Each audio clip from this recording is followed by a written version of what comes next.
Problem said is a problem half solved. A closed mouth is a closed destiny. With Lady T. Hi everyone, welcome back to this YouTube channel, True Drinks with Lady T. Is your sister, your friend, is your girl. If this is your first time you just did get post for YouTube, or if you watch, you never subscribe, please consider to hit that red button, click on the notification bell so you will know anytime I put video. Yeah, thank you so much for coming around again, and God bless you. Now, two stories that we'll get to talk for here today, two Omega story, correct story. But first of all, before I will narrate the two story, I just want to remind you guys, on the 6th of September is my birthday, and I will celebrate our life on Sunday, 6:30. Please join me. It's on Sunday night, but I'm really happy, so I'll celebrate my birthday. So join me. As you join me, God bless you. So the two stories we'll get today are about Regina Daniels' husband, which is a Nedwoko, and Samadina.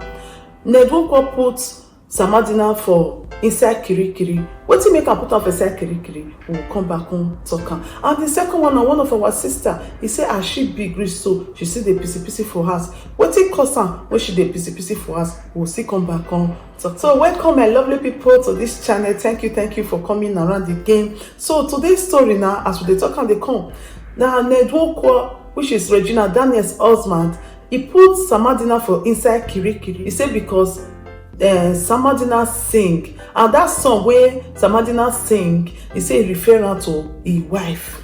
For people when you don't know Samadina and Nedwoko and Regina Daniels and Samadina, they be childhood friends. You don't say when they play, they come from film, they play, they come. There's most people when they start to the heart of this Nollywood film, they grow up, they come you be friends. So many people think say maybe both of them go marry, many people think say maybe they be lovers, many people think so many things.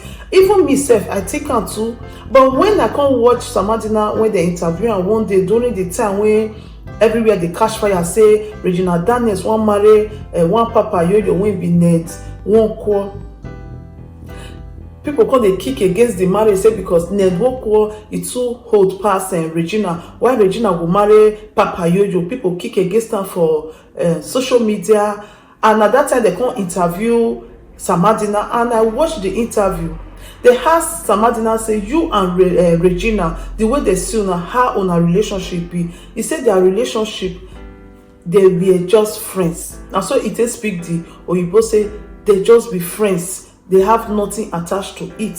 So now they make no say they just be friends, because some people they be friends. You know me say maybe you don't be friends with somebody that they see you with people every time. Me say you don't jogodo that person. And sometimes all these pictures when they see for social media, when they see them together, they hold each other, they do like say they want mature. All those pictures now. Pictures when they don't take during that time when they had Nollywood, during the scene and all that, or just screenshot them, put them for the front page. And when this matter happened, say Regina Daniels married Nedwoko, everybody talk about her. Many people were expecting Samadina to come out, come talk, say no, he kick against the marriage, or he no want, or why Regina will do like this, or Regina betray her, or Regina said their love. Many people they expect Samadina to come out, come talk. But Samadina no come out, he not talk anything. Some people come even talk say Nedwoko don't bribe and make he quiet and he not really talk.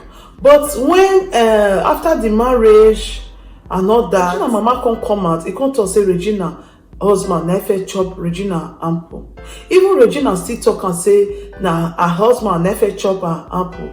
Then before Nedwoko come out himself, come and say na he fair chop Regina ample. So everybody can't just they believe. Now there nice Samadina can go Instagram, he can go write. The write up when he write, it can't be like say he don't chop the apple tire when Nedwoko they talk say na he chop her. He don't say when he chop her they come. And so the write up can be. So the thing self, when I listen and I see the write up, I they somehow say what it really can they happen? Who can they lie now? Because this matter it dey confusing. Mama say pikin na husband fair chop ample. Pikin say na husband fair chop ample. Husband say na he fair chop ample. Why childhood friends can they come out now? Can they talk say he don't chop the apple tire in a way the way it do he write up? So the thing can they confusing because mature man like that will come social media can't lie. Mama when mature like that will can't lie. But why that boy go do that right up? I can't even dey think say maybe they go react at that time, but they not talk, they quiet. Then the blind say the thing they mad. You know, say something they happen when be say you the accumulator again when you can't reach, you can't blow, you know, feel better again. I believe now wetin network won't do. That's why he put Sam Adina from inside Kirikiri.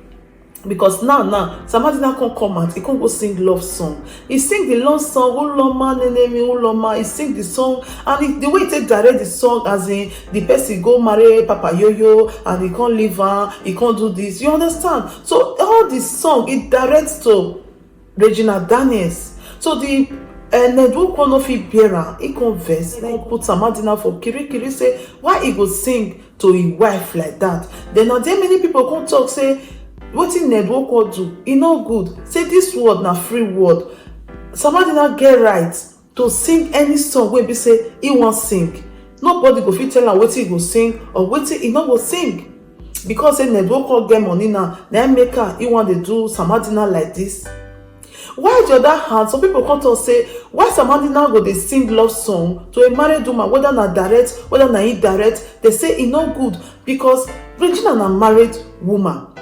You did there when Papa Yo-Yo come collect this Regina for your hands. Even when he dey collect am, they say he not talk that they expect am say he go come and come speak and say, oh, now my lover, oh, he snatch am for my hand, oh, I beg, I need am back, oh, now because of money, oh. They say he quiet. Why he be say now he want begin to confess love when be say he not confess for Regina at that time. Because now when be say Regina marriage don't settle now, if Papa no fit accept the marriage. But after he born that bouncy baby boy, the papa come, he accept the marriage, he give the baby Ifechukwude. He give her a name and he was so happy, and he say he don't accept their marriage now. If you even see on many social media, they don't see accept the marriage now, that they honor their marriage, everybody they respect them now. So then people come, they talk say why now Sam Adina wan come out? I be get plan wey be say and Regina plan before, wey be say e no work. Because I just dey go through social media to see how I fit take pick one or two things come out. Say I be get plan wey they plan before, say e be like say the thing no work, e be like say tell Regina say okay you go chop, bring money come, and Regina come reach there, he chop, he come fall in love, he come sit down for there, he not ready to come out again because now marriage has be that. They say it be like say now Sam Adina dey disappointed because they expect Regina not to love Nedwoko, but now they see the love for Regina Daniel. Then make her invest, come out, come go they sing. So some people see talk out, be me talk out, be no dey my happy oh join. So my people, now wetin dey be the matter wey dey ground wey be say now Sam Adina now whether they don free and comot for Kirikiri or e still dey Kirikiri, we no know as the matter be. But anyhow e be, I'll still come back here make I come tell una my people. So wetin you when they listen to this Sam Adina story, wetin you think? As a married woman, e good maybe say your ex-childhood friend come dey sing love song for you, or whether na lover, whether na childhood friend, I don't know the one I want call am for inside, as a married woman. Or e good as a Nedwoko put Sam Adina for Kirikiri because say he sing love song to his wife. What do you think for inside? Your comment is very important. Just put your comments down there. Then the story when we get today, when we want to talk, me I just talk and sharp. The second story when we get for here today, now about this our sister when we say she dey peace for house. Yoruba people they call her Atole, and all of that talk away. Why Benin people they call her Ayoyowa? He said the way into the peace for her, say na im mama na in the see. If you just see im mama go tell her say peace for here. If you just peace for there, he go just the peace go the sweet. The time when you go wake up, he don't be saying on bed, now he don't peace on top of bed. So if they imagine now say her home mother, now they do on this kind of thing, I be who go they do on this kind of thing. Me I can't tell her say, well, I don't really know whether na your mama or not be your mama, because sometimes some people when be say they don't like your family, they'll feel use your mama face take cover, they use brother, use sister face take cover. But why should they believe say if it be her mother, because of the way the mother take treat her when she dey grow up they come? She said when she dey grow up they come, her mother never like her. He like other children, but her mama no like her. And now she dey help him mama pass. He go help and clean, go help and cook, go help and hawk. he go see the bring food come house. He say mama no like am, he like other children. He say if your mama wan beat am that time, so pitch. All your face don full for pitch. Anywhere you go, they'll say why you dey find trouble now? And trouble just dey on your body. See all your face pitch. He can't make them understand say not be she dey fight or now somebody else dey pinch her. Now her own mother like they do that kind of thing. So now people come tell the mother say what you dey do to your daughter so e no good. You see this your daughter, you see this pitch where you dey give her now again na she be. If she grow up, all this pitch fit not come out for her face and it go make her be like a troublesome somebody.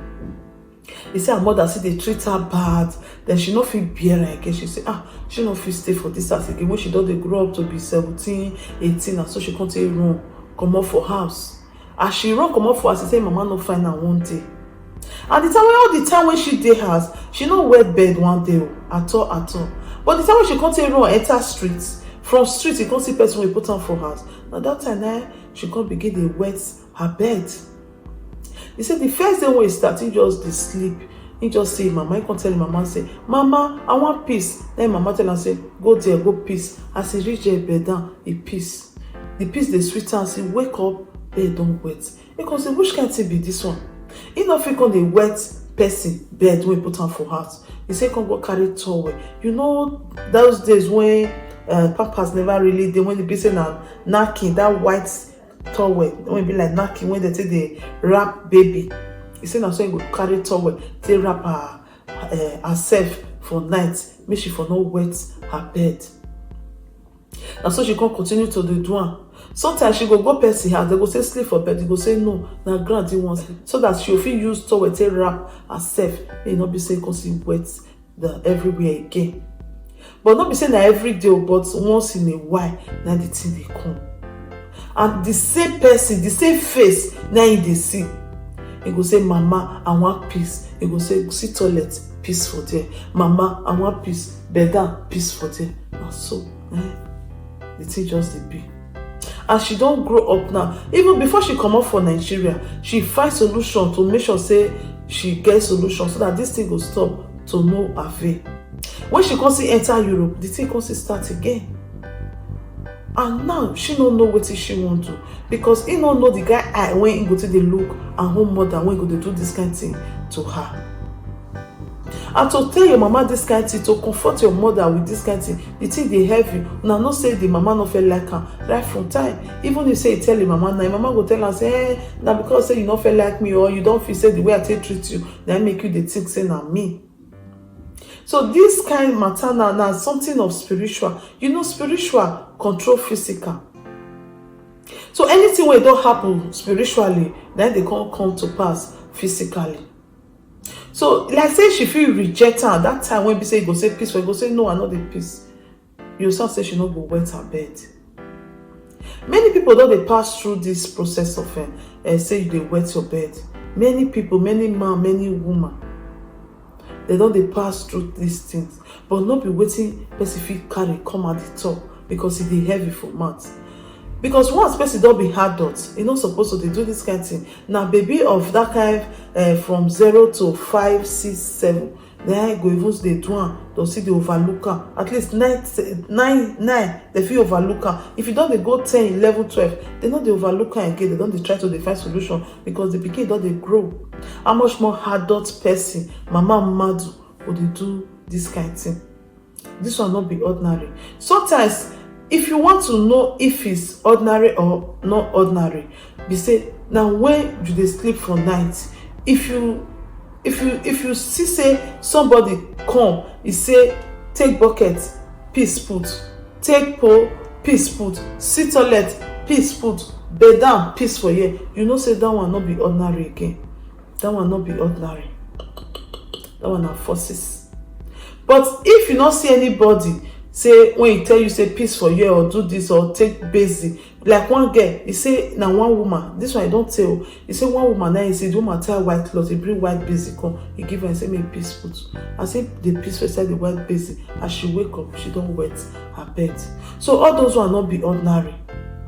The way you know say nobody can't tell you say peace, nobody give you anything say peace, and you just see yourself say you just wet bed. maybe the person don't get one problem for inside him body, so you need to go see doctor. Doctor go tell am wetin you go do, because they say na brain na dey control where the piece dey stay. So if the brain no work at that time, e no go fit control that place. You just go and see your doctor will tell you what to do. But say na person na you dey see, he say take basin, take this one, piece put for this, piece put for that one no be ordinary. That one na wetin you really need to work on. And I know say many people dey pass through this process. If you know say you dey pass through this process, no shame. A problem said is a problem half solved. A closed mouth is a closed destiny. Come out. Call me. My number is down there below. I get 2 options for you wey be say you go do. And these 2 options, I don tell about 80% of people wey me don tell, e work for them. And I pray make it still work for you. Now just 2 things. You no need to spend money. You just need to do the thing by yourself. And if everything does dey okay, then you thank God, because now God now you go thank. Now God now they give wisdom. So no, they just be free. So just free to call me, because you know me, I'm Lady T. I keep people's secrets. Your secret is C. So no shame to call.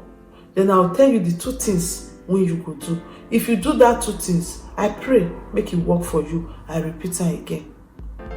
So my lovely people, I will stop this matter for you. So what do I really think? So if you want to leave comments, now 2 comments you go leave, or 2 comments that you go leave for here. Number 1, you go leave comments for Samadina and Regina Daniel's husband. And Samadina go sing for Regina Daniel when be say she dey husband house. Is they okay? Or as Regina husband put Samadina for Kirikiri, say he sing for his wife. He not supposed to sing for his wife. Is they okay? Then again, for this our sister, I want to say na pisi for house. What do you think? Now more than I really did do, or now just I don't know. Now somebody they use in mama they cover face. What do you really think about that one too? Your comment is very, very important. Thank you so much for watching to the end. We are not here to say a story. We are here to say a story that will change life, that will touch life, that will change situation of things. If you are sharing our story, you are changing life. If you are sharing our story, you are touching life. If you are sharing our story, you are supporting our work. And we always pray for people that support our work, that Almighty God will also send someone that will support you in anything that you are doing. If you have not subscribed, use this opportunity to hit that red button and click on the notification bell so you will know anytime we pull video for you. I beg you to press that like finger, say you like this video. As you take press that like finger, up ever for you, backward never for you. I'm your sister, I'm your friend, I'm your girl, I'm your pikin. Anyone you call me, I did there for you through dreams, bright life with Lady T. See you on our next video. Ciao. If there is anything that is bothering you, my friend, please say it so others will learn. Bring it to True Dreams with Lady T, and God will be your strength. Bring it to True Dreams.